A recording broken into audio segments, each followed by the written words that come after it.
Bonsoir à tous et à toutes. Alors, je vais faire l'invitation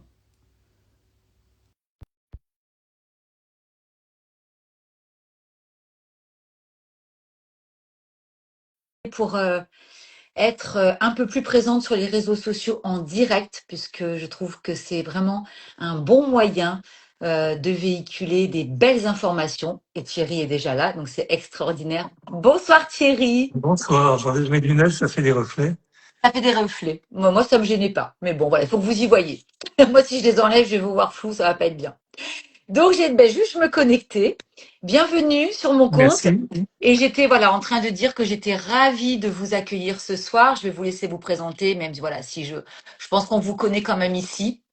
Je pense que j'ai à peu près 50% de tous les livres que vous éditez à la Maison Ouais, c'est Souka. gentil, Vous c'est êtes gentil. journaliste scientifique, auteur, éditeur, et vous intervenez dans un domaine qui nous parle tous, évidemment. On va parler ce soir des os. Voilà, quels sont les secrets pour avoir des os solides. On va s'appuyer un petit peu sur mon parcours personnel. C'est pas pour rien qu'on va aborder ce sujet ensemble. Moi, on m'a découvert une ostéoporose il y a quelques mois qui était quand même, voilà, ça m'a quand même mis un sacré coup sur la tête à 50 ans.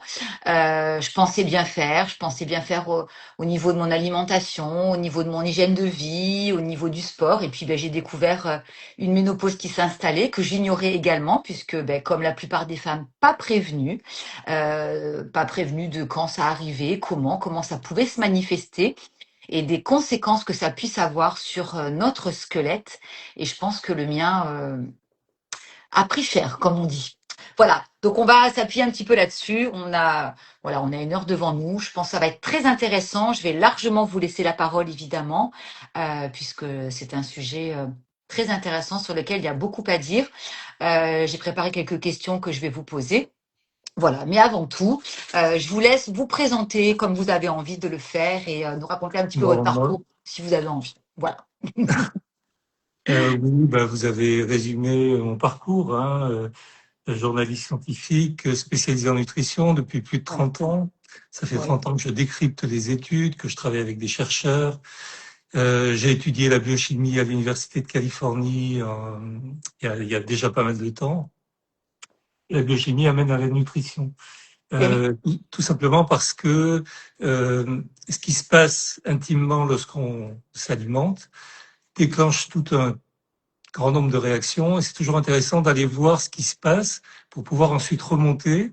Et une fois qu'on a compris ce qui se passait, on est en mesure de faire soit de faire des préconisations, en tout cas, c'est ce que j'essaye de faire, oui, ou de transmettre la oui. connaissance qu'on a accumulée. Ok, Voilà. c'est très intéressant. Et ce qui est bien, c'est que vous arrivez à nous partager des ouvrages qui sont accessibles, parce que c'est quand même pas. Excusez-moi, je reçois un appel téléphonique en même temps. Donc voilà, c'est toujours un domaine qui n'est pas forcément simple, la santé. Et je trouve que pour avoir la chance de pouvoir parcourir nombreux de vos ouvrages qui sont édités à la Maison Souka, je trouve qu'ils sont très accessibles. Je pense au dernier ouvrage de Marion Kaplan, mais il y a plein d'autres. Et ça, c'est rendre vraiment accessible toutes ces notions de santé, de nutrition. Mais je trouve ça absolument extraordinaire parce qu'on n'a pas tous fait médecine. Et que malgré tout, de toute façon, ça ne suffise pas. On voit aujourd'hui, alors si on arrive sur le terrain de la ménopause, parce qu'on va forcément en parler, on voit aujourd'hui les difficultés qu'ont les femmes à rencontrer des médecins, à parler de ça, à nous mettre un petit peu en garde, entre guillemets, en nous disant attention, ça peut arriver entre tel âge et tel âge. Voici les principaux symptômes. Ils sont quand même recensés une quarantaine de symptômes, donc Dieu sait qu'on les a pas tous. Mais bon, voilà, quand on n'est pas au courant et que ça nous tombe dessus, et qu'on découvre, bah, comme moi, à 50 ans, on a un bilan hormonal ménopausé, enfin, voilà, on se dit, si j'avais été prévenue avant, j'aurais pu faire des choses. Et grâce à vos ouvrages, on est au courant de beaucoup de choses. Et je trouve ça absolument génial. Voilà, Oui, donc alors ça, j'ai effectivement deux casquettes. J'ai la casquette de l'auteur.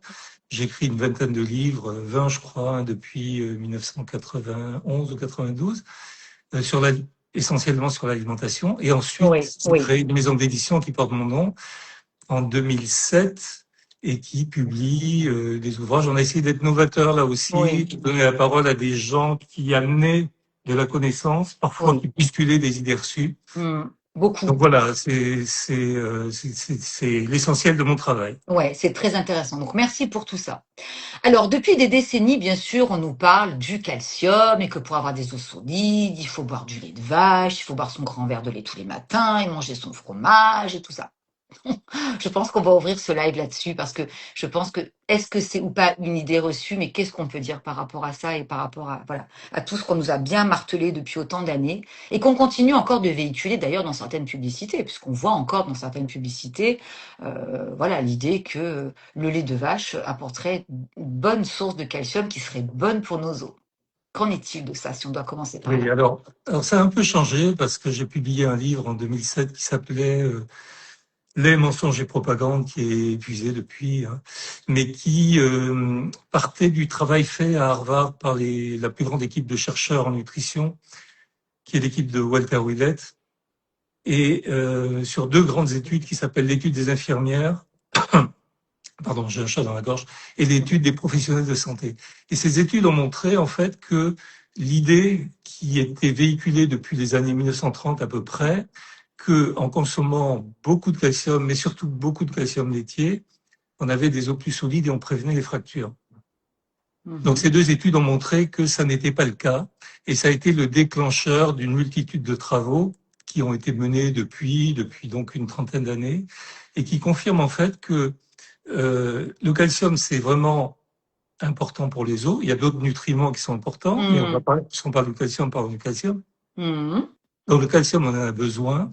On a besoin de se procurer les apports nécessaires au maintien de la qualité osseuse et de la solidité osseuse. Mhm. Mais l'idée, il y a deux idées qui ont été qui ont été battues en brèche. La première, c'était que il fallait beaucoup de calcium.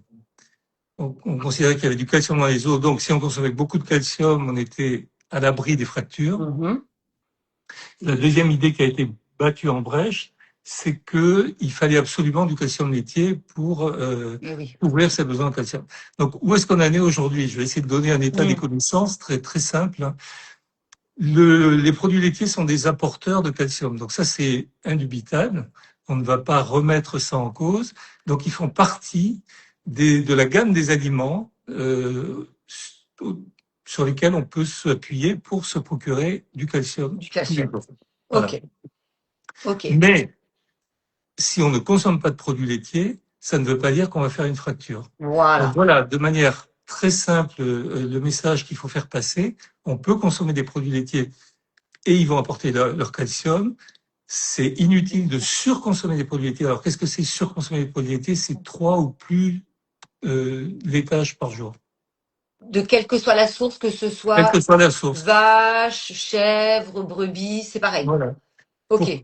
Pourquoi 3 ou plus? Parce qu'on a des études qui ont montré des risques avec ces consommations-là, qui ne sont pas des risques majeurs, qui ne sont pas des risques particulièrement très solidement étayés non plus, mais qui sont des risques quand même qui peuvent apparaître Hmm. avec une surconsommation de produits laitiers. La deuxième chose aussi qu'il faut dire, c'est que une partie de la population française, puisque vous êtes peut-être vu en dehors de la France, une partie de la population française ne tolère pas le lactose, qui est le sucre du lait. On parle du lait liquide. Quand on considère un yaourt, par exemple, ou un fromage, il y a quasiment plus de lactose. Donc, on D'accord. peut tolérer du fromage, et on peut tolérer des yaourts, alors il faut regarder la composition. Si les industriels ont mis de la poudre de lait dans les yaourts, on est quasiment dans un produit ultra transformé, donc déjà il faut pas le Oui. consommer. Non. Mais en plus, ça va amener du lactose. Donc par contre, un yaourt nature fait avec des ferments et du lait, on va consommer très peu de lactose. Et on voit Donc, d'ailleurs de plus en plus d'industriels faire des produits et des laits, des bouteilles de lait sans lactose, des yaourts sans lactose. Qu'est-ce que j'ai vu là? J'ai vu dernièrement un produit, je sais plus, un yaourt sans lactose. Enfin, c'est devenu vraiment un outil marketing d'ailleurs aussi, hein. Je suis pas oui, certaine que les gens sachent vraiment. C'est un petit peu comme le gluten. Beaucoup de gens se pensent être intolérants au gluten. Certes, il faut y faire attention, mais voilà, c'est très marketing aussi. On le sait. Je pense que le lactose, c'est un petit peu ça aussi. On le voit, alors c'est le un bel lactose, outil marketing. le lactose, c'est une histoire de l'évolution en fait. Je travaillais longtemps avec des chercheurs sur ce qu'on appelle le régime paléolithique, c'est-à-dire l'alimentation de nos ancêtres il y a 2 millions d'années, 1 million d'années, Mhm. et même au-delà.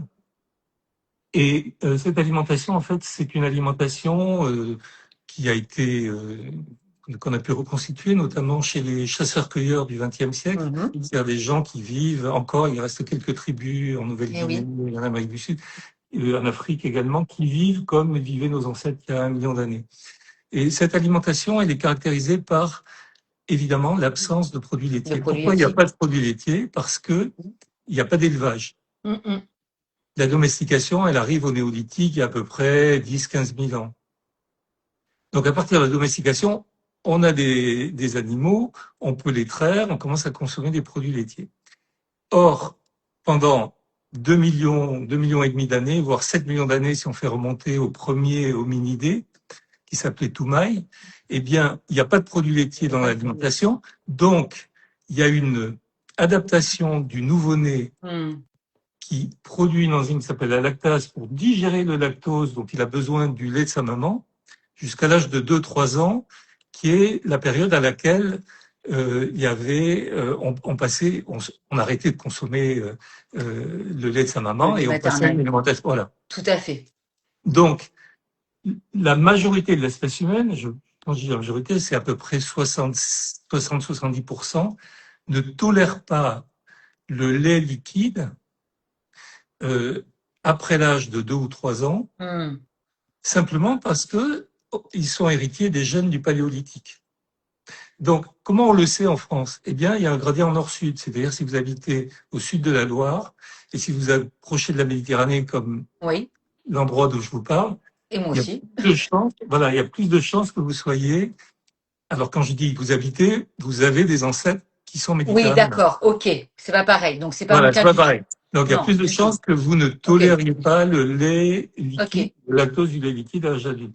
En revanche, si vous avez des ancêtres qui sont du nord de la France, du nord de l'Europe, de l'Allemagne, des Pays-Bas, Oui, il digère des mieux. pays scandinaves, voilà, eh bien là, vous avez une trace génétique qui fait que la lactase, cette enzyme, continue d'être exprimée à l'âge adulte et vous êtes capable de consommer du lait liquide. Voilà. D'accord. Moi, je n'ai aucun problème avec le lait. Alors, je n'en consomme pas, mais je n'ai Voilà. aucun problème avec le lait. Ça, c'est vrai. Donc ça, c'est voilà, Oui, c'était c'est un petit intéressant. aparté pour Oui, c'est expliquer un peu intéressant. comment. C'est toujours intéressant de regarder dans le rétroviseur de Hmm, l'évolution pour expliquer nos phénomènes d'adaptation, de non-adaptation, de réaction aussi à certains aliments. On en parlera. tout à fait. Alors, c'est vrai qu'on d'ailleurs, on recommande aux mamans qui sont allaitantes d'allaiter jusqu'à 2 ans, 2 ans et demi, et de ne pas aller plus loin aussi. Donc, c'est par rapport à ça, j'imagine aussi. Alors c'est par rapport à ça, c'est par rapport aussi au fait que en faisant cela, elle protège l'enfant d'un certain nombre de maladies qui peuvent aller de l'obésité au Tout à diabète. fait. Tout à Voilà. fait. Et tout ça est probablement effectivement relié à la manière dont, pendant 7 millions d'années, nos ancêtres ont vécu avec leurs petits, les mamans avec leurs petits, la prise alimentaire et tout ça. Donc tout ça est très très intéressant et on explique aussi beaucoup de choses en regardant dans le rétroviseur, notamment pourquoi on est obligé de consommer de la vitamine C tous les jours, pourquoi la peau est plus claire au nord qu'au sud, Mhm. etc. Mais tout ça est de la nutrition en fait. Hein, Ça vient de mais la nutrition. la On va en nutrition, parler. on va dire la nutrition paléolithique. Tout à fait. Tout à fait. Si on devait revenir, par exemple, sur mon cas personnel, qui est un cas complètement commun, puisque j'échange avec beaucoup d'abonnés qui ont à peu près le même parcours que moi. Donc moi, on m'a découvert de l'ostéopénie à 43 ans. Donc moi j'ignorais complètement ce que c'était puisque voilà, je faisais un peu ma vie, 43 ans, j'avais fait un burn-out à 40 ans et à 43 ans j'ai fait tout un check-up. C'était l'année du Covid, donc j'ai fait tout un check-up et là on m'a découvert une ostéopénie. On m'a laissé avec ce diagnostic, on m'a pas demandé pourquoi, comment je mangeais, si je faisais du sport, quelle était mon hygiène de vie, si j'avais des antécédents familiaux. On m'a rien demandé, on m'a laissé avec ça. Et le fait est que donc 7 ans après, mon ostéopénie s'est forcément transformée donc en ostéoporose. Donc ça, c'est quand même beaucoup plus embêtant. Euh, alors, c'est vrai que moi, j'ai eu été végétarienne.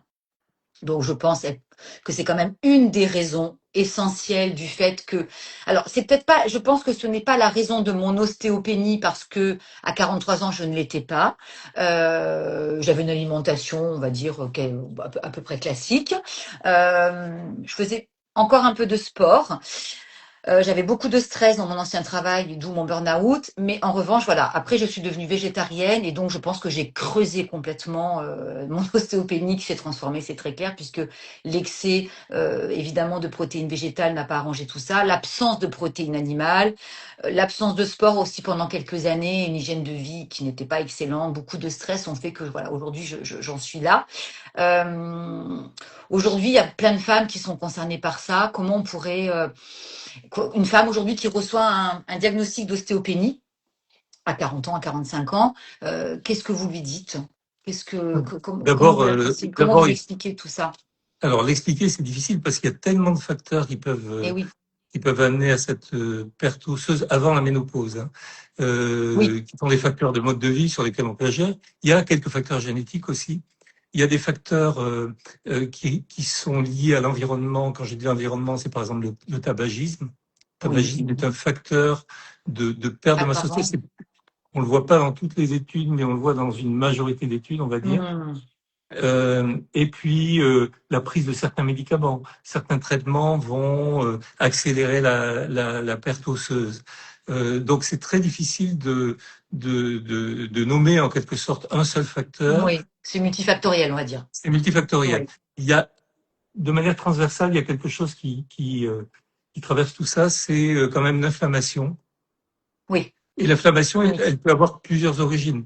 Aussi. Vous avez cité le stress, par exemple. Le stress, c'est un moteur d'inflammation. Hmm, Le stress est un moteur d'inflammation chronique, on ne le sait pas. Le tabagisme, c'est un moteur hmm. d'inflammation. Le Euh, sport en excès, moi j'ai eu fait beaucoup de sport en excès, vraiment en excès, plus, plus, plus, plus. Donc alors, ça aussi, c'est pas top normalement. c'est pas Ah, forcément négatif. En revanche, ok. ce qui peut l'être, c'est pour que les femmes qui nous écoutent comprennent bien, on perd de la masse musculaire à partir de l'âge de 30 ans à peu près, tous les ans. C'est très jeune. Voilà. On perd de la masse musculaire. Et la perte de cette masse musculaire, elle est corrélée à la masse osseuse. En fait, la masse musculaire est corrélée à la masse osseuse. C'est-à-dire que si vous perdez de la masse musculaire, ce qui est le cas de Mm. beaucoup de gens, Oui. vous perdez de la masse osseuse. Si vous regagnez de la masse musculaire, ce qui est le cas de pas beaucoup de gens malheureusement, On regagne en vous densité osseuse. regagnez de la masse Mm. osseuse. Il y a un Mm. lien absolument linéaire et très étroit que je peux expliquer sur le plan Ah, mais volontiers. biologique, qui est lié tout simplement. Enfin, il y a plusieurs manières de l'expliquer, mais le premier, c'est que le muscle, donc la masse musculaire, votre masse musculaire, euh, c'est un organe anti-inflammatoire. C'est-à-dire que le muscle envoie en permanence des cytokines qui sont des médiateurs de l'inflammation, mais ce sont des cytokines anti-inflammatoires. Or, nous abritons tous un degré d'inflammation chronique à bas bruit. On appelle ça à bas bruit parce que on n'a pas une rougeur, on n'a pas, ça Mm. se manifeste pas comme C'est une très discret. inflammation. Voilà, C'est c'est très très discret. discret. Mais nous en abritons tous et toutes une et qui augmente avec l'âge, simplement parce qu'on a des petits phénomènes qui se mettent en place qui sont liés au déclenchement du système immunitaire. Alors, je fais encore une deuxième parenthèse, mais pour que les gens Oui. comprennent bien. Bien sûr, vous êtes là pour ça, Thierry. L'inflammation, c'est simplement le marqueur de l'activation du système immunitaire. Quand vous dites on m'a trouvé une inflammation, on m'a mesuré la CRP ou la vitesse de Mhm. sédimentation, ça veut dire simplement que votre système immunitaire est activé. Ok. S'il est activé parce que vous avez été exposé à un virus ou une bactérie ou un champignon et qui se défend, c'est parfait. S'il est activé, on ne sait pas trop pourquoi, ça veut dire que vous avez une inflammation, ça veut dire qu'il essaie de corriger quelque chose. Et je vais vous donner un exemple de correction qu'il essaie de faire. Si vous prenez, par exemple, 10 kilos en 3 ou 4 ans, Mhm. votre système immunitaire va considérer que vous sortez de l'enveloppe normale. Vous sortez de Mhm. la normalité. Le système immunitaire, il adore la normalité. C'est pas un progressiste. Il faut pas le mettre en situation de se retrouver en dehors des clous, en quelque Ouais, sorte. c'est ça. Donc, si vous avez, par exemple, vous avez pris trop de poids rapidement, vous avez une glycémie qui a augmenté, vous avez un cholestérol qui a augmenté, le système immunitaire, c'est une espèce d'ange gardien, il croit, il est à la fois très malin et pas très malin, il croit qu'il va pouvoir corriger ça. Ok. il va pouvoir vous faire maigrir. Évidemment, il ne Mhm. peut pas vous faire maigrir. Ben La non, seule c'est personne qui trop peut le simple. faire, il n'y a C'est que vous nous-mêmes. qui. Voilà. Et donc, il va essayer de corriger votre surpoids avec ses moyens. Et son moyen, c'est l'inflammation. C'est l'inflammation. Voilà. Ah, Et c'est bien plus, expliqué comme ça. et C'est super plus, clair. et plus vous avez une inflammation de bas grade ou de Bas bas grade. volume qui s'installe, plus ce système immunitaire, il va s'épuiser à essayer de corriger des choses qu'il ne sait pas corriger. Et vous vous retrouvez donc c'est un espèce de cercle vicieux, vous vous retrouvez Eh à oui. 50, 60, 70 ans avec un système immunitaire qui est un peu dépassé, qui va plus être capable de réagir comme il devrait l'être, et une inflammation qui n'a cessé d'augmenter. Et cette inflammation-là, c'est une des causes de la perte osseuse. C'est une D'accord. cause de perte musculaire et c'est une cause de perte osseuse. Donc tous les facteurs qui vont mettre en action cette inflammation sont potentiellement des facteurs qui vont altérer en fait la densité et la qualité des os. Ok.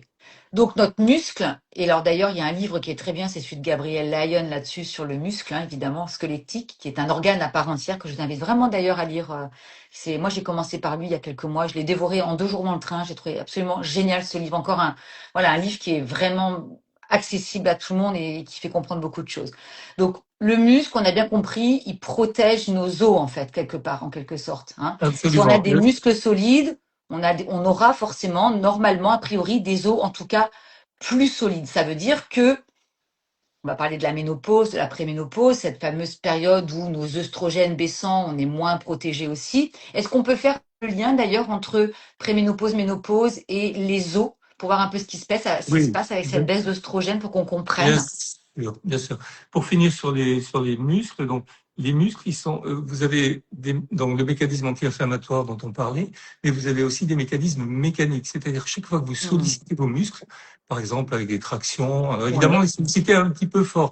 Oui. Marcher, ça va pas suffire. Faire du vélo, ça ne va pas suffire en termes de Hmm. sollicitation. On Mais en sollicite pas les revanche, muscles assez. Il faut voilà, porter un peu du soulever des poids et qu'on ait poids, un voilà, effort musculaire. voilà, les mettre en tension. Quand vous mettez votre muscle en tension, vous avez des cellules dans le muscle qui vont activer un dialogue avec d'autres cellules qui sont dans l'os, qui s'appellent des ostéocytes. Et ces ostéocytes, ils vont amener l'os à fabriquer du nouvel os.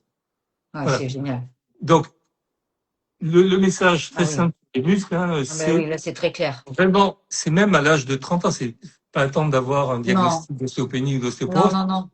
qui n'est pas un diagnostic de fin du monde. Hein. Il faut savoir qu'à tout âge, on peut Hmm, inverser bien et sûr, on peut le faire de manière très proactive. Il ne faut pas se dire, voilà, c'est fini, c'est pas etc. la fin du monde. Non, Oui, au oui. contraire, je pourrais vous citer tout à l'heure une étude où on en parlera peut-être, qui montre que des femmes qui avaient une ostéopénie et qu'on a mis dans un programme, qu'on a mis dans un programme de musculation un Oui, petit peu intensif pendant oui, des oui. mois, elles ont regagné de la masse osseuse de Ah, c'est manière génial. musculaire, elles ont regagné de la masse musculaire, elles se sont affinées et en plus elles ont grandi. Pas beaucoup, elles n'ont pas pris 10 centimètres, mais elles ont grandi un petit peu parce Hmm. que il y a eu des phénomènes évidemment d'augmentation de l'élasticité, d'augmentation de la densité osseuse au niveau des vertèbres, qui font qu'elles ont retrouvé un petit peu de la taille qu'elles avaient perdue.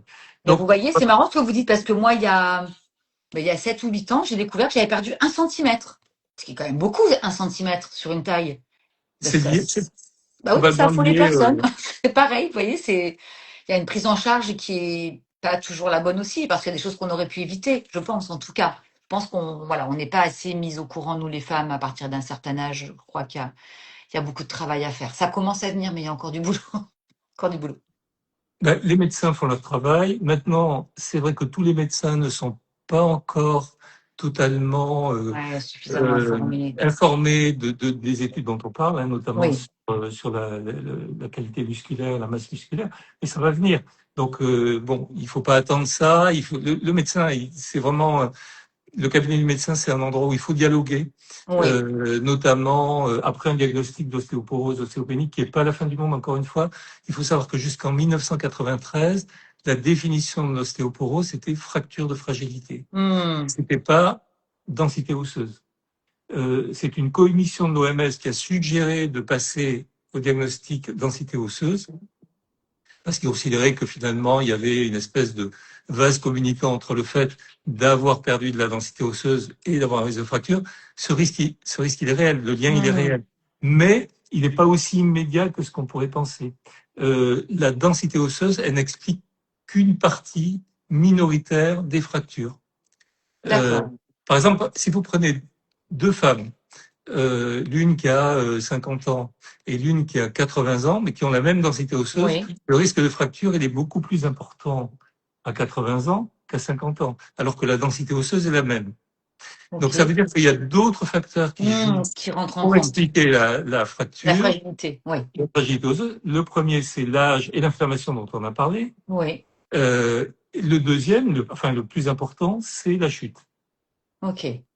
Voilà. Donc, en fait, si vous chutez pas, mis à part les fractures de haute fragilité qui sont des fractures vertébrales, par exemple des tassements vertébraux, mais les fractures du col du fémur, Le par fémur, exemple, ce la sont des fameuse, oui. fractures qui ne vont intervenir qu'en cas de chute. Donc, aujourd'hui, il y a tout un pan de la médecine anti-ostéoporose qui se penche sur les moyens de prévenir la chute, quelle que soit la densité osseuse. Bon, enfin, je ferme la parenthèse. Non, non, non, mais c'est très intéressant. C'est très intéressant. Vous parliez des hormones. Donc, les hormones, ce qui se passe, Oui. il y a, Par rapport au traitement hormonal, parce que voilà, on a beaucoup parlé voilà, de traitement hormonal aussi ces derniers temps sur mon compte, et c'est vrai que le docteur Mouli, qui était mon invité il y a encore 2 jours, lui recommande le traitement hormonal pour protéger nos os aussi, voilà, suite à la baisse ces fameuses œstrogènes qui nous protègent aussi. voilà. Donc, à partir de quand ça, voilà, il faut. Après, c'est personnel dans chaque cas est particulier parce que est-ce que c'est quelque chose qu'il faut. Parce que l'examen pour vérifier tout ça, c'est quand même bien l'ostéodensitométrie. Oui, c'est Il y a beaucoup de et l'ostéodensitométrie. oui, mais aujourd'hui, il n'y a pas tous les médecins qui peuvent prescrire, enfin qui sont enclins en tout cas à prescrire cette ostéodensitométrie. Moi, je le vois autour de moi, j'ai des amis qui le demandent et à qui on répond, bah non, c'est pas la peine. Pourquoi vous voulez faire une ostéodensitométrie? Vous avez que 45 ans, vous avez encore vos règles, vous n'êtes pas ménopausé, donc c'est compliqué aussi. Et pourtant, c'est le seul examen qui permet d'aller voir un peu la qualité de ces os. On est d'accord, il n'y en a pas d'autres. Qui permet de voir la densité osseuse. La Pour densité. la Et qualité oui, osseuse, ça va être un petit peu plus compliqué, ça sera d'autres examens. Mais il y a d'accord. un autre Et examen moi, très simple, enfin, c'est pas un examen, c'est un questionnaire qui s'appelle FRAX, dont je oui. parle dans mon livre, qu'on peut faire en ligne, qui est un questionnaire qui vous interroge sur un certain nombre de Hmm. marqueurs ou de facteurs qui sont des facteurs de risque de fracture et qui vous permet de savoir si vous avez à 30, 40, 50, 60 ans un risque de fracture élevé ou un risque de fracture faible.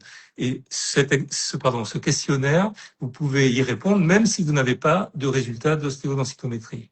Ok, donc ça permet déjà d'avoir au moins une situation sur voilà Voilà, l'état ça de permet la. de voir les situations. Ok, Alors sur le plan hormonal, qu'est-ce qui se passe? Eh bien, toutes les femmes savent évidemment qu'elles ont plusieurs types d'hormones, les oui. On va œstrogènes, les rappeler, voilà, celles qui la savent pas trop. progestérone, mais il n'y a pas que ça.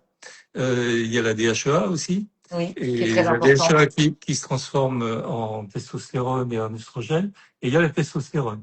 Les femmes ont un peu de testostérone. Hmm. Euh, la différence entre les femmes et les hommes, c'est que autour de 50 ans, c'est les deux grandes hormones, on va dire, Oui, progestérone et estrogène. qui s'effondre. D'abord la progestérone, Hmm. ensuite les oestrogènes. Alors la progestérone, ça explique surtout les troubles de l'humeur, du sommeil, Mhm. et on va dire que les oestrogènes, c'est tout le reste. Et notamment les fameux troubles et douleurs articulaires, du coup, qu'on est Et notamment nombreuses. ce manque de protection osseuse, enfin cette protection osseuse qui va faire défaut après 50 ans. Pourquoi? Parce que les oestrogènes sont d'abord anti-inflammatoires. On revient à notre fil Oui, rouge, hein, et oui, oui, l'inflammation. oui, ah oui, avec Et la l'inflammation deuxième chronique. chose, c'est que les oestrogènes activent les fameuses cellules de l'os qui construisent de l'os. Il y a des cellules qui construisent, il y a des cellules qui passent d'abord à tout moment sur votre os, qu'on appelle des ostéoclastes, qui enlèvent l'os un petit peu ancien. Oui, Et derrière, vous avez donc elles font le ménage. qui arrive et qui rebouche les trous en quelque sorte. Et ça s'appelle des ostéoblastes. Donc, les ostéoblastes sont des cellules en fait qui sont activées notamment par la présence des oestrogènes. Quand D'oestrogène. vous n'avez plus d'oestrogènes, vous avez moins d'ostéoblastes actifs et par contre les ostéoclastes continuent, d'autant que les ostéoclastes ils sont activés par l'inflammation. Donc vous avez des plateaux de la balance qui deviennent tout d'un coup extrêmement déséquilibrés. Ok. Voilà. Donc on s'est aperçu, et ça fait maintenant une bonne quarantaine d'années, que le remplacement hormonal, ces études américaines au début, Oui. qui consistaient à remplacer soit les oestrogènes, soit oestrogène, progestérone, euh, diminuait le risque de fracture. Moi, je reste sur le marqueur fracture, hein, Oui, oui, oui, bien sûr, plutôt qui est que le plus le important, marqueur effectivement. ostéopénie, ostéométrie. En fait, parce que s'il fait foi, c'est la fracture. Donc, c'est ce qui s'est passé ensuite. Ça a été prescrit pendant des années aux États-Unis notamment, en France aussi, mais de manière un petit peu plus discrète. Mais il y avait des médecins français qui prescrivaient assez, Commencer à prescrire le THM. On parle du THM. voilà, Ok. THM, qui le prescrivaient. Et puis, on a eu une grande étude américaine euh, qui s'appelle WHI et qui a montré un risque relativement et plutôt même élevé de cancer du sein avec ces traitements. Donc, ça a été un coup d'arrêt majeur.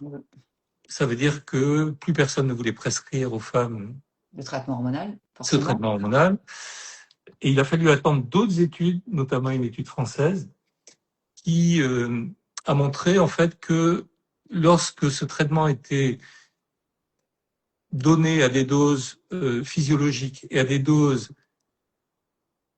limitées dans le temps, et aussi en faisant attention à qui on le donnait, c'est-à-dire des femmes qui avaient des antécédents de cancer du sein, on n'allait pas leur proposer ce type de traitement. Le risque de cancer du sein, il est relativement faible. Et il peut être totalement surveillé par le médecin et encadré. Euh, on a maintenant de bonnes études plutôt rassurantes et le Oui. médecin dont vous parliez qui Oui, oui, était oui, Michel Mouly en parlait très bon, bien. Il expliquait qu'il n'y avait pas de souci, qu'on pouvait enfin que lui, en tout cas, il administrait le traitement hormonal à des femmes qui avaient des antécédents, mais qui étaient très suivies et pour lesquelles il n'y avait pas de problème. voilà. Donc, oui, Donc il effectivement. y a un changement de paradigme là en Oui, une on le dizaine voit sur ces d'années. dernières années. Oui, Voilà, on voit maintenant des médecins beaucoup plus ouverts, des femmes qui oui. demandent ce traitement aussi, parce qu'évidemment, en dehors des troubles, euh, enfin du Parce que problème, disons, ah de oui, oui, mais il densité y en a osseuse ou de beaucoup d'autres, fracture, hein. il y a évidemment tous les troubles Ah dont oui, on parlait au début qui sont handicapants pénalisants. Et pour revenir à l'évolution, c'est toujours un mystère de se demander pourquoi. Alors, il y a des explications, hein, il y oui, a des bien chercheurs sûr. qui ont avancé des explications. Comment se fait-il que les femmes subissent cette pénalité, en quelque sorte, à partir de Mhm. 50 ans, dans leur qualité de vie.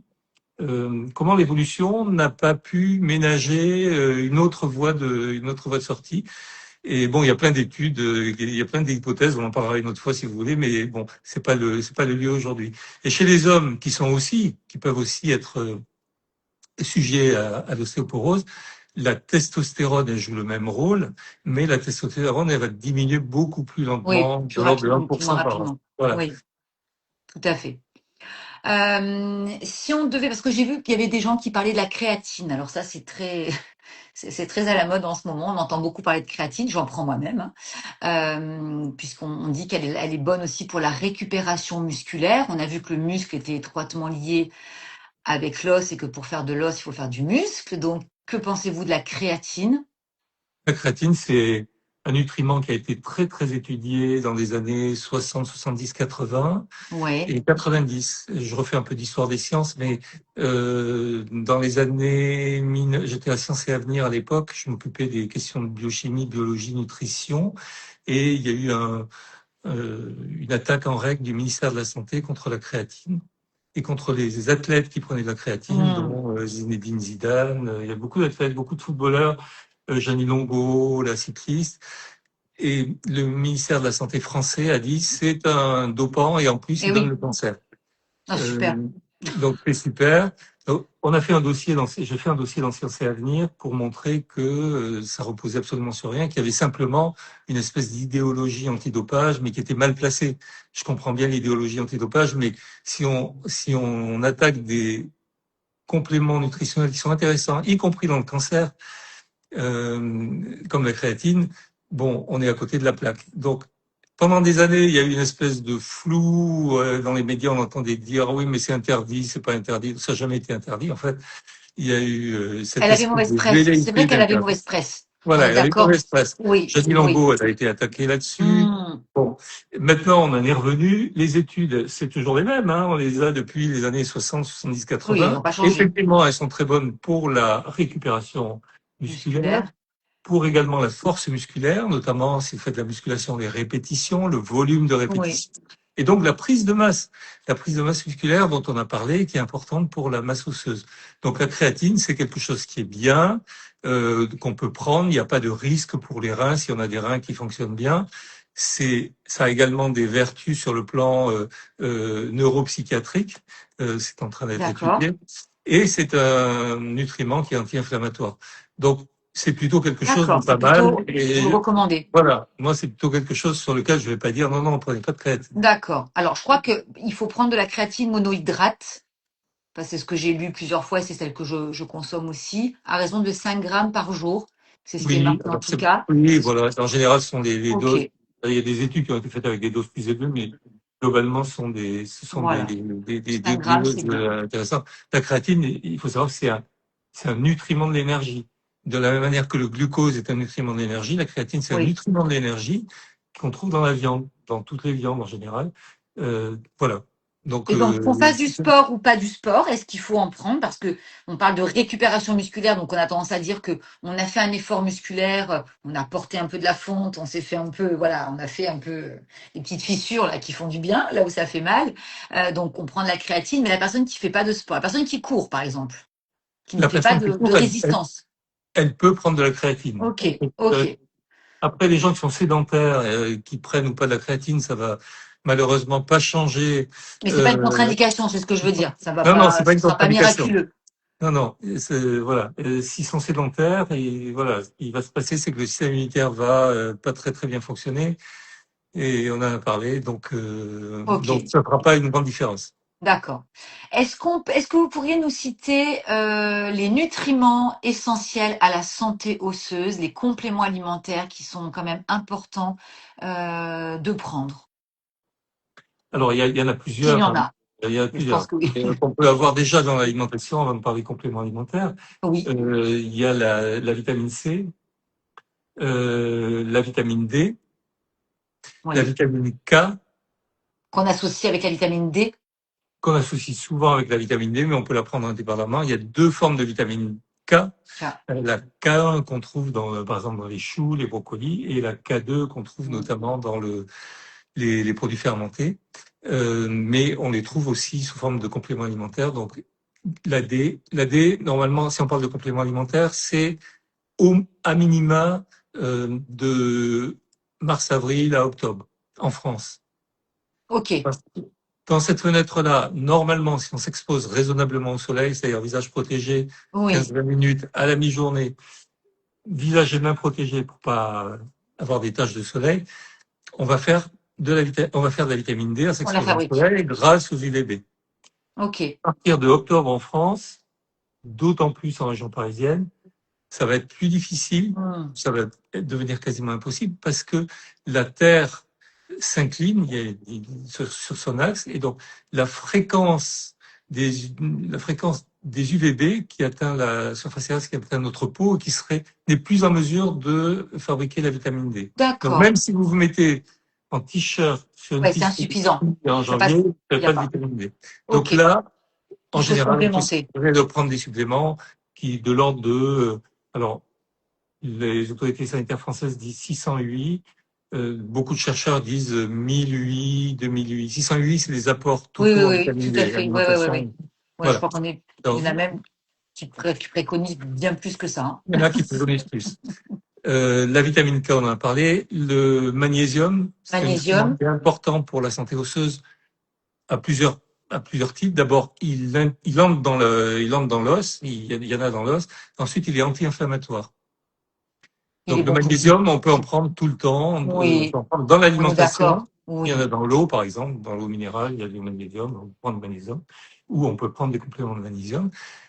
Ensuite, Le euh, zinc. Est-ce que le zinc est alors, important pour l'os? le zinc est important, mais c'est un oligoélément, c'est-à-dire qu'il intervient de manière un petit peu plus marginale dans la santé et la qualité de l'os par rapport aux macronutriments que sont, par exemple, Mhm. le potassium ou le calcium. Le Mhm. potassium, c'est l'oublié de la discussion sur l'os dans un cabinet médical, mais beaucoup de gens ne C'est consomment pas vrai. assez de potassium.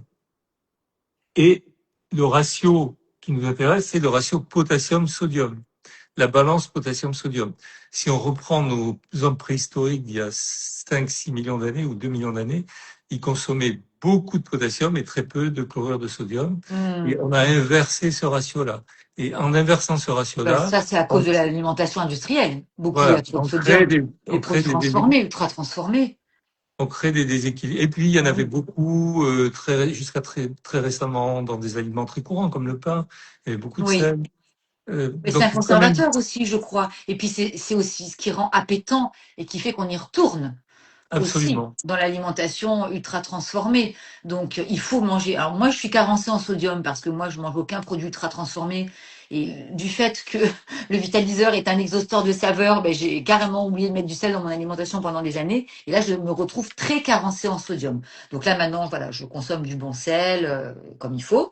Mais voilà, c'est quand même important aussi. Et je sais pas, voilà, si même sur mes os, ça n'a pas aussi eu une incidence, du coup. Oui, oui, c'est important également, hein. Il faut pas manquer de Voilà. sodium, il faut pas On manquer n'a pas de. idée à quel point tous ces petits gestes, quand on dit oh non, non, mais moi je sale pas trop, idée reçue aussi, hein, de toujours dire il faut pas trop saler ses plats, mais moi c'est ce que j'ai fait, je me suis abstenue de manger du sel, je ne salais absolument rien.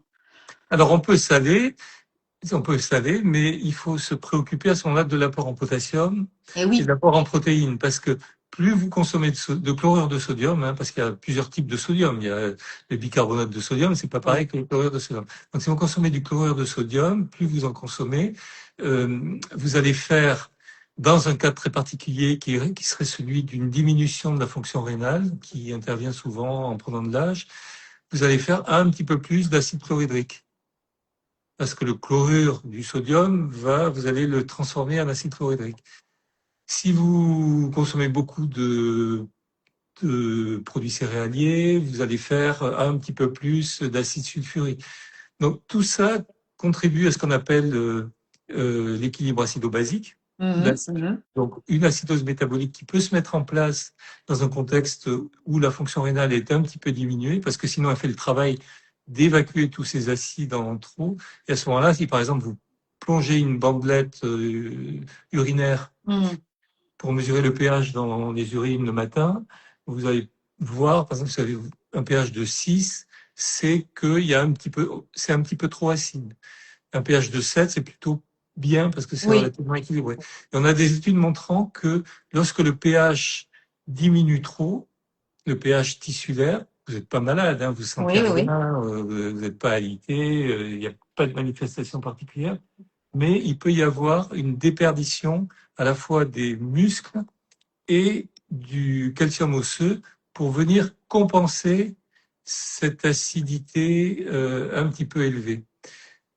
On n'a pas pu le relier de manière flagrante à des fractures, mais c'est un domaine sur lequel il faut relativement être D'accord. vigilant. Ok. C'est-à-dire, on peut saler, mais dans ce cas, bien regarder qu'on consomme suffisamment de protéines et suffisamment de potassium. Le potassium, il est dans tous les produits végétaux. Alors voilà, j'allais y revenir. Alors moi j'étais Voilà. végétarienne, je vous rappelle, hein. Donc moi je Oui. faisais tout ce qu'il Donc là, faut vous pas. aviez beaucoup de potassium. Ah, voilà, moi j'avais beaucoup de potassium, c'est une catastrophe. Donc le potassium dans les végétaux, Oui, essentiellement. Ok. oui, il est essentiellement dans les végétaux. Le calcium, on peut le trouver partout. Le calcium, il y en a dans les produits laitiers, on en a parlé, mais il Les y en a dans amandes, les légumes les amandes, verts, les légumes verts, surtout les crucifères, les légumes les crucifères, crucifères. Tout à hein, fait. le brocoli, les Oui, choux, oui, et tout ça, tout à tous fait. des Très riche en crucifères, calcium, les choux. très riches en calcium. Il y a à peu près la fraction qui est absorbée, elle est de l'ordre de 40-45%, ce qui est énorme. Oui, c'est Parce que beaucoup. pour les produits laitiers, c'est 33% à peu près qu'on absorbe du calcium des produits laitiers, mais vous absorbez beaucoup plus du calcium. Alors évidemment, il faut en consommer plus pour avoir la même quantité Et oui, qu'un verre ça de c'est comme les lait. protéines végétales et Voilà, animales. C'est un peu pareil, voilà, c'est un peu le même ça. principe. On va y venir après. Mais voilà, c'est un peu le même principe. Donc voilà, mangez du brocoli, arrêtez de boire du lait de vache. En Vous gros. pouvez manger du brocoli, il y en a dans les sardines si vous achetez pas Oui. les sardines dont on a enlevé les arêtes. Et oui, bah, de toute façon, il faut manger les arêtes pour tout, hein, pour le Voilà, collagène. vous mangez les arêtes, vous récupérez le calcium des arêtes. Si vous achetez les filets de sardines, qui est une hérésie, ben Et vous avez oui. vous récupérez pas votre calcium. Mais il y a plein Mais de gens qui enlèvent les arêtes, hein. il y a Les plein de choses à sardines. l'arrêt. C'est Alors, dommage. mais ça vous empêche pas de consommer un yaourt ou un morceau de fromage. Hein. Tout Il y à a pas fait. d'interdit là-dessus. Ce calcium-là, il faudrait se procurer autour de 800 mg par jour, 700, 800 mg par jour. Bon, voilà, on y arrive assez facilement. Alors, parce que vous avez cette notion. Moi, personnellement, je ne sais pas ce que ça représente, comment aller chercher cette. Je ne suis pas certaine que les personnes qui nous écoutent sachent comment trouver 700, 800 mg de calcium par jour. Alors, C'est pas évident. Ils ont sur déjà le, du mal à savoir quelle protéine, quelle quantité de protéines il faut manger par jour. Et c'est la raison pour laquelle tout le monde est carencé aujourd'hui. Moi qui organise des séjours autour de ça, je vois très bien que tout le monde est carencé en protéines. Alors, dire aux gens qu'il faut manger 800 mg de calcium, on ne sait pas faire.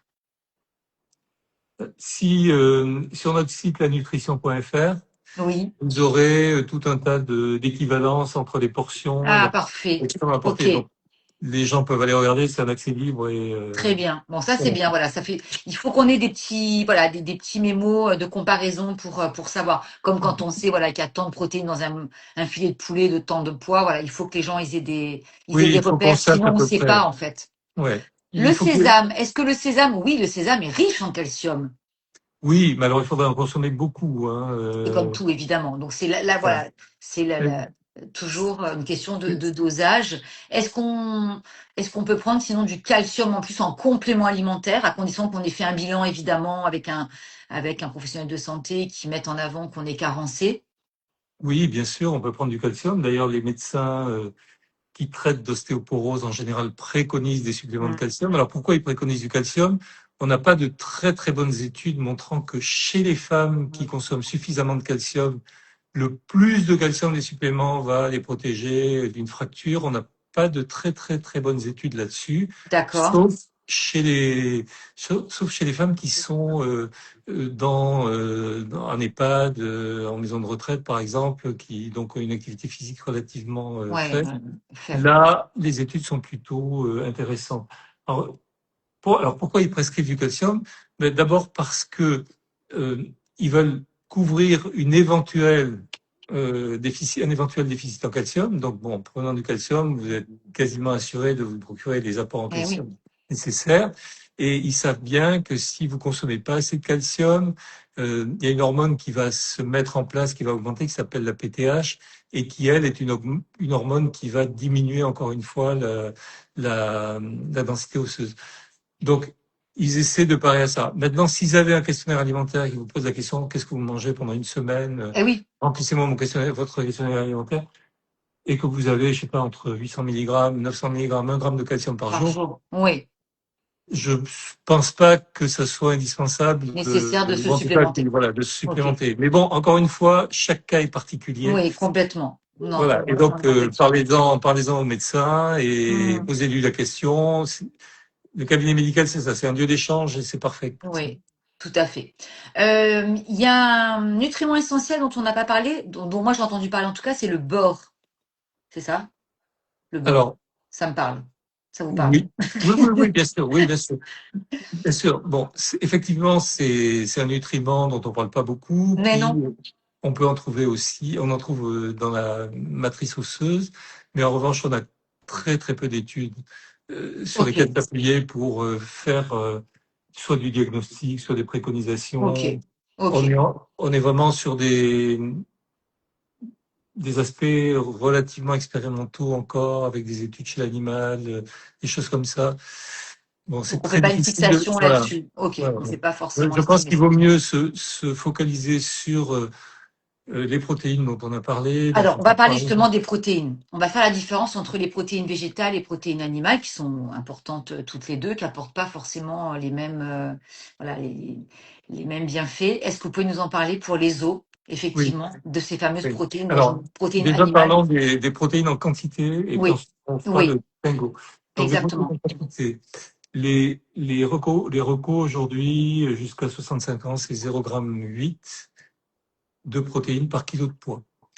Donc, si vous pesez, par exemple, 60 kilos, ça ferait 48 grammes de protéines par jour.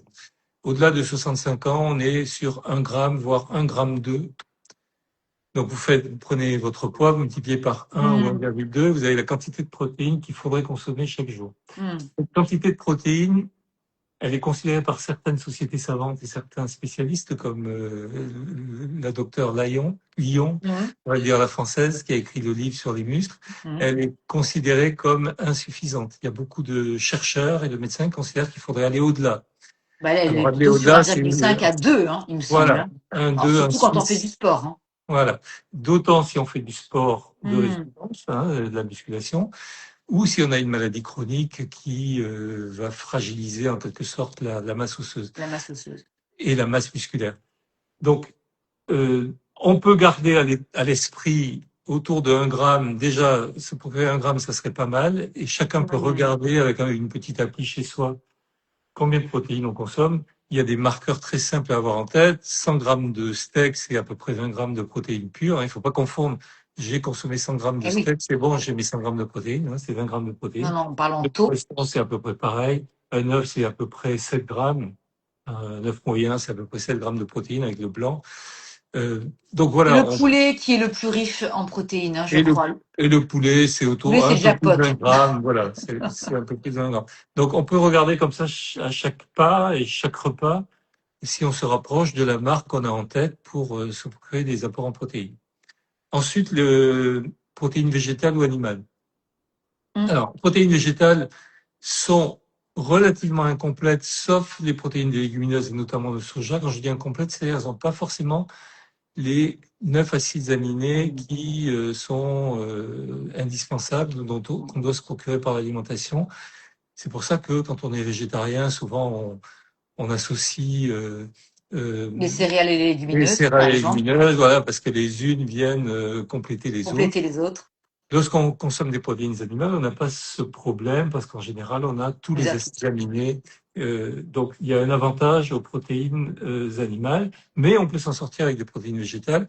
Et le soja est un aliment qui contient des protéines quasiment complètes.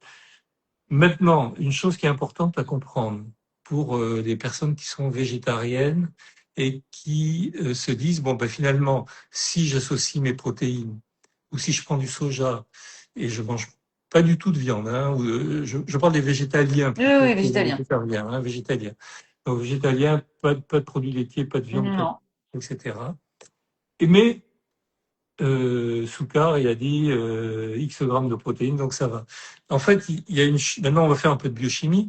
Il faut comprendre une chose, c'est que dans les protéines animales, il y a un acide aminé qui s'appelle la leucine.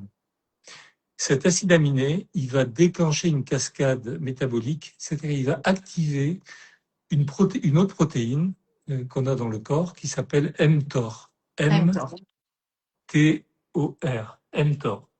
mTOR, c'est encore une fois un truc à 2 visages. Lorsque mTOR est activé en permanence, c'est vraiment pas une bonne chose parce que ça va activer de l'inflammation, ça va activer le système immunitaire, ça empêche un autre mécanisme de mise au repos des cellules qu'on appelle l'autophagie, qui est très important Pour le contre renouvellement l'inflammation. cellulaire. Voilà. Donc, il faut pas activer mTOR en permanence. Mais mTOR, on en a besoin de manière pulsative, c'est-à-dire de temps en temps. Pourquoi? Parce que quand mTOR est activé de manière pulsative, il va favoriser la prise de masse musculaire et de masse osseuse. D'accord. Comment on active Comment on l'active? de manière un petit peu, mais pas trop. un petit peu, mais pas trop. Eh bien, on peut consommer des protéines animales. Oui. Parce qu'elles vont amener de la leucine, et cette leucine, elle va faire ce travail-là. On va pas consommer des protéines animales toute la journée, mais on peut en consommer de temps en temps, 1 fois ou 2 fois par jour. Donc on parle de la viande, des œufs, du Des poisson. œufs, voilà, du poisson, On des est produits d'accord. laitiers également. De source animale. Et le deuxième moyen d'activer mTOR, c'est de faire de l'exercice de manière brève et de manière explosive, je dirais. Par exemple, on va faire exactement. Donc le HIIT, c'est parfait pour mTOR. mTOR adore le HIIT ou le HIIT adore mTOR. Vous faites du HIIT qu'on appelait des fractionnés autrefois quand j'étais jeune.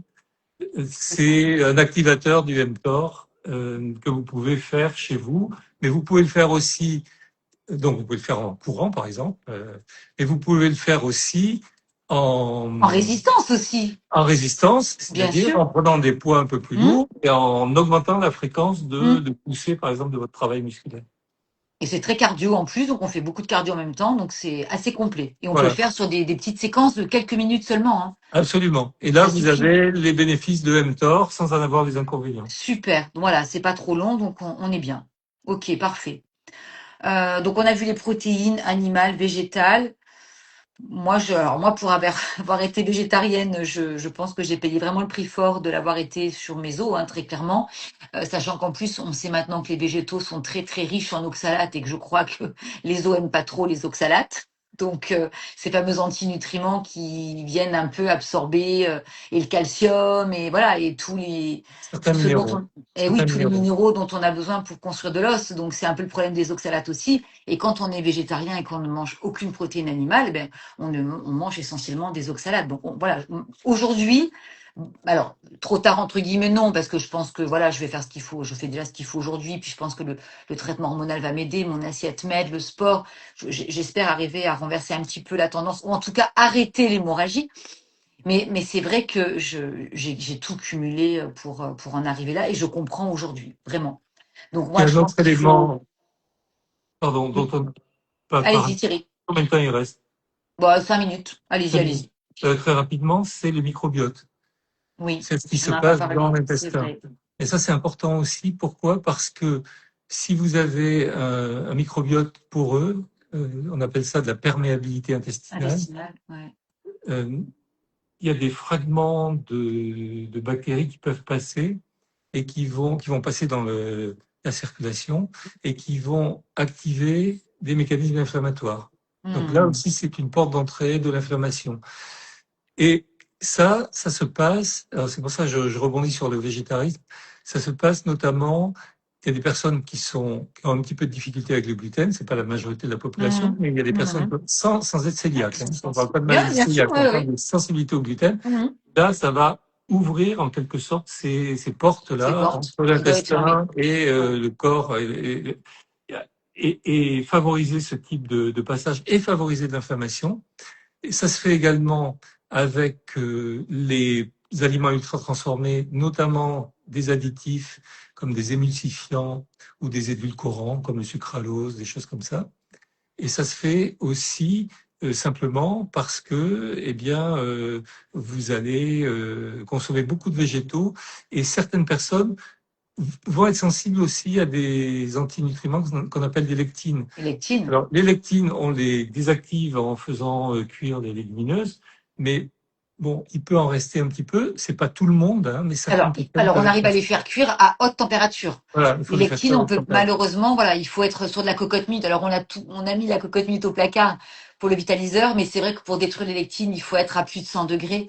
Et donc là, c'est la cocotte minute. Mais je crois qu'on a une autre solution que moi je prends depuis aussi en complément alimentaire avec les lectines. On a le complément alimentaire de chez Nutricine qui est très bien.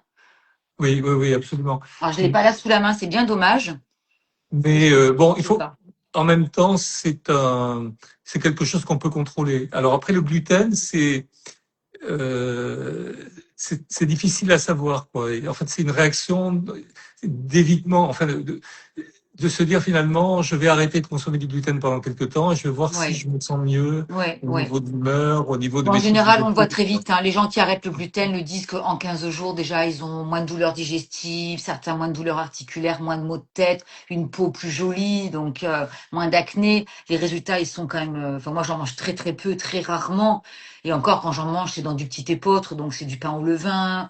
Il y a quand même un effet qui est bien bien Oui, le levain diminué a un effet intéressant, hein. en plus.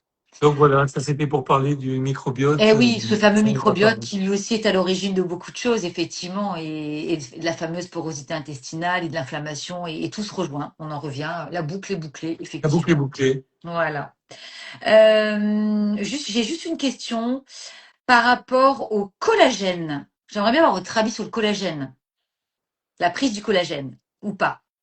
Alors, le collagène, c'est une protéine déjà, donc ça peut venir avec les protéines alimentaires. Ah Ça, ben oui, voilà, donc c'est pas la inintéressant. viande essentiellement. Voilà. Ensuite, le collagène, il y a des messages dans l'industrie des compléments alimentaires sur les aspects peau, Oui. les aspects articulation. On n'a pas de très grandes études à se mettre sous la dent, Mm, que petites mm. études. On pourrait leur faire dire effectivement que c'est pas inintéressant, mais voilà, on n'a pas de on n'a pas de preuves formelles que Ouais. on va avoir une peau meilleure, plus éclatante, plus élastique, qu'on va plus avoir de douleur articulaire. Donc pourquoi pas essai erreur, essai éviction, on en prend, on regarde ce que ça fait. Mm. En revanche, là où on a des choses un petit peu plus sérieuses, et ça rejoint la boucle dont vous parliez, c'est sur l'inflammation, c'est-à-dire qu'il y a des effets anti-inflammatoires du collagène D'accord. qui soient pris soit sous forme de compléments alimentaires, soit sous forme, par exemple, de bouillon d'os ou Dans ce genre de choses. l'alimentation, bah oui, Voilà. ce qui est top. Voilà. Un bouillon d'os, c'est pas Le très compliqué collagène, à il y faire. en a aussi, il y en a aussi évidemment dans ce type d'aliments. Exactement. Donc, on peut faire son bouillon d'os, on peut l'acheter si on veut, mais voilà, c'est donc voilà, vous conseillez pas forcément d'en prendre en complément alimentaire. Moi, je préfère toujours prendre les nutriments et tout ce qui est nécessaire, évidemment, dans l'alimentation que dans les compléments. C'est toujours plus agréable que Et de cuisiner un c'est pas bon bouillon. déconseillé. C'est pas Voilà, on est déconseillé. d'accord. Si on devait finir sur une note d'espoir, parce que moi je trouve que c'est très positif, parce que je vous ai entendu voilà, depuis 1 heure, euh, qu'est-ce qu'on pourrait déjà, qu'est-ce qu'on peut faire en termes de recommandations pour éviter à une femme de souffrir d'ostéoporose et s'en rendre compte un petit peu trop tard, comme c'est mon cas, à partir de quand, quel âge, s'il y a deux, trois petits conseils à donner, euh, ce serait quoi?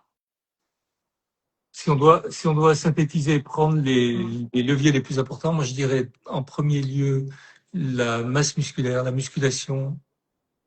Les femmes souvent à 20, 30 ans, Mm.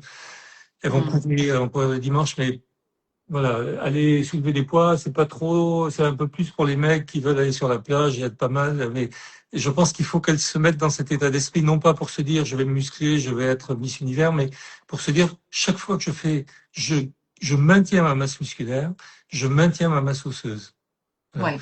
Donc ça, c'est vraiment important.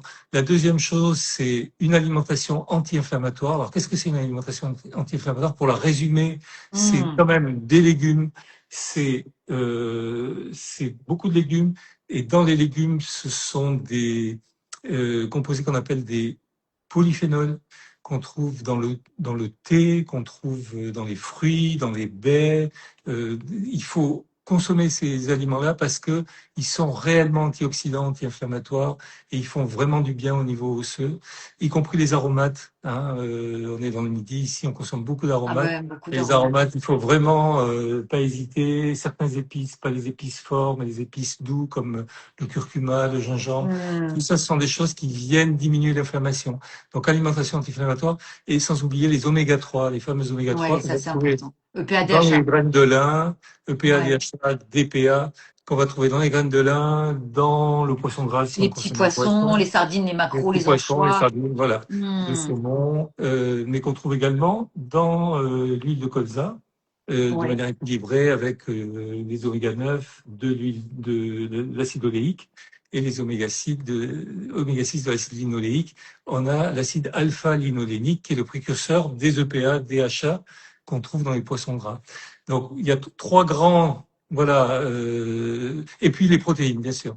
Donc Bien voilà, sûr, dans trois l'alimentation. grands domaines sur lesquels se focaliser quand on est une jeune femme et Donc qu'on c'est quoi? C'est tient. 30 ans? À une trentaine d'années déjà? Oui, Hein, voilà. absolument.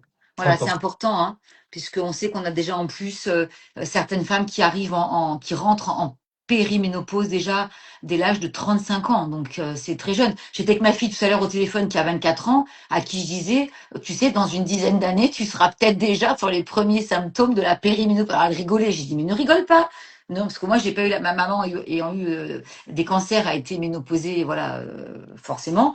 Donc j'ai jamais échangé avec elle sur le sujet. Donc moi, ça me tombe dessus. C'est vrai qu'aujourd'hui, quand on a la chance d'avoir des filles, il faut en parler avec elles. Ça, moi, j'incite toutes les mamans qui ont des filles à en parler et à en parler devant les garçons pour qu'ils sachent ce que c'est la ménopause aussi, parce que eux, ils auront l'andropause de toute façon. Donc voilà, il faut plus que ce soit des sujets tabous. Il faut plus faire penser que la ménopause, c'est la ménagère de plus de 50 ans, c'est la vieille. Voilà, il faut aussi débroussailler tout ça et voilà, ça peut venir beaucoup plus tôt et au plus tôt on a une hygiène de vie qui est bonne et voilà, et au mieux, on vieillira comme d'habitude. Parce qu'on travaille aussi sa longévité quand on travaille. Parce que Tout est voilà, dit. à Tout est 50 ans, dit. souffrir de douleurs articulaires, enfin, pour le vivre depuis 15 ans, c'est désagréable. Quand chaque mouvement vous rappelle que vous avez mal, c'est pénible. Donc voilà, moi, si je devais revoir certaines choses, déjà, j'aurais changé de régime et j'aurais fait de la musculation bien plus tôt. Et n'ayez pas peur, mesdames, c'est pas parce que vous allez porter de la fonte et porter 10 ou 12 kilos à bout de bras que vous allez prendre des gros bras. Non, regardez les miens, hein. N'ayez pas peur, hein. J'y vais 4 fois par semaine, hein. Donc voilà, n'ayez pas peur, hein. Non, non. Bon, ben Thierry, merci beaucoup. C'était Merci à passionnant. On vous. pourrait continuer Merci. encore longtemps, mais bon, voilà. Merci. Je Merci. Et reviendrai. puis, Merci à vous. Je me permets d'annoncer qu'on va offrir votre livre. On n'a pas discuté, mais voilà, parce que encore une fois, c'est un super ouvrage qui se dévore comme tous les ouvrages. Je les ai tous. J'en ai des quantités astronomiques de chez vous, de votre maison d'édition, et voilà, je serais contente. Qu'on puisse offrir votre livre. Je ferai un concours sur ma story. Voilà, j'inviterai les gens à participer. Et en même temps, on va faire gagner des produits que j'aime bien de chez Naturan, c'est-à-dire un beau savon à l'huile d'olive et de coco et un grand format 500 millilitres aussi, parce qu'on prend soin aussi de son microbiote cutané. Donc voilà, ces produits-là sont exceptionnels, je vous les recommande, ils sont aussi pour la maison. Et voilà, des produits 100% naturels, voilà, sans tous ces plus qu'il y a sur toutes les étiquettes. Là, c'est de l'huile d'olive, de l'huile de coco, de l'huile de ricin, je crois que c'est tout. Voilà, donc je vous ferai gagner tout ça en story. Merci à tous, merci beaucoup Thierry merci. pour toute Merci cette à vous. information que vous nous offrez. C'est vraiment très agréable, très appréciable et voilà, vous rendez service à des milliers de gens, vraiment. Donc merci beaucoup. Merci. Bonne soirée à tous. Belle À toutes. soirée, à bientôt et je mettrai le live sur ma chaîne YouTube. Je vais l'enregistrer tout de suite. À bientôt, merci à tous.